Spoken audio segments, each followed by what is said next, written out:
আমাদের এই 48তম প্রতিষ্ঠা বার্ষিকী উপলক্ষে উপস্থিত সকলকে এবং নোয়াখালীবাসীকে আমরা শুভেচ্ছা জানাচ্ছি। প্রিয় উপস্থিতি, বিগত 16 বছর ফ্যাসিস্ট আওয়ামী সরকার আমাদেরকে আমাদের নিয়মিত কার্যক্রমকে বাধাগ্রস্ত করেছিল, আমাদের কার্যক্রমকে নির্বিঘ্নে চালাতে দেয়নি।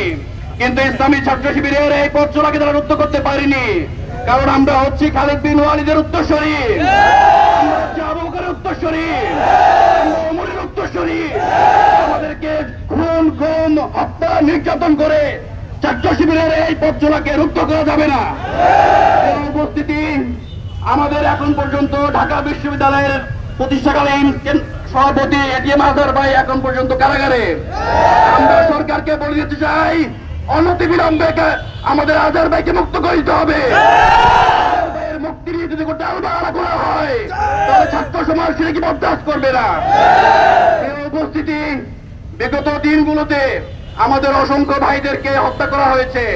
28শে অক্টোবরে লগি পয়সা দিয়ে আমাদের ভাইকে হত্যা করে সেই লাশের উপর নৃত্য করা হয়েছিল।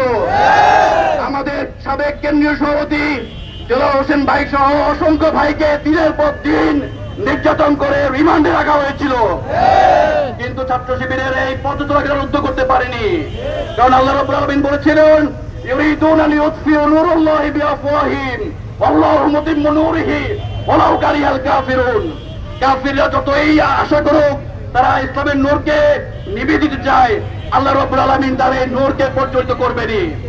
প্রিয় উপস্থিতি, আপনারা দেখেছেন জুলাই আগস্টের আন্দোলনে ছাত্র সমাজ এই ফ্যাসিস্ট আওয়ামী সরকারকে উৎখাত করেছিল। আমরা রাজনৈতিক নেতৃবৃন্দকে বলে দিতে চাই, যদি নব্য আবার ফ্যাসিস্ট বাংলাদেশে জন্ম নেওয়ার চেষ্টা করে ছাত্র সমাজ সেই বরদাস্ত করবে না। আমরা বলে দিতে চাই, ছাত্র শিবিরের নিয়মিত কার্যক্রমকে যদি কেউ বাধাগ্রস্ত করে ছাত্র সমাজ সেটাকে। শেখ মুজিব বাকশাল কায়েম করতে চেয়েছিল, কিন্তু তার পরিণতি ভালো হয়নি। শেখ হাসিনা বাংলাদেশে ফ্যাসিজম কায়েম করতে চেয়েছিল, তার পরিণতি ভালো হয়নি।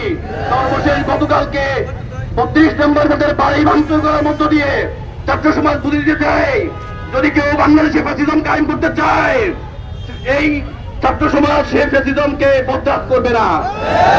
আমরা বলে দিতে চাই, ছাত্র শিবিরের এই কার্যক্রম নিয়ে, ছাত্র শিবিরের নিয়মিত কার্যক্রম নিয়ে যদি কেউ বাধাগ্রস্ত করতে চায় ছাত্র সমাজ সেটিকে সহজে গ্রহণ করবে না। আপনারা আমাদেরকে আদর্শিকভাবে মোকাবেলা করতে আসুন, আমরা আপনাদেরকে ওয়েলকাম জানাচ্ছি।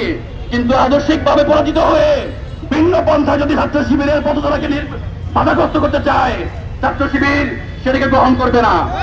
আমরা সকলকে আজকের এই র্যালিতে অংশগ্রহণ করার জন্য ধন্যবাদ জানাচ্ছি।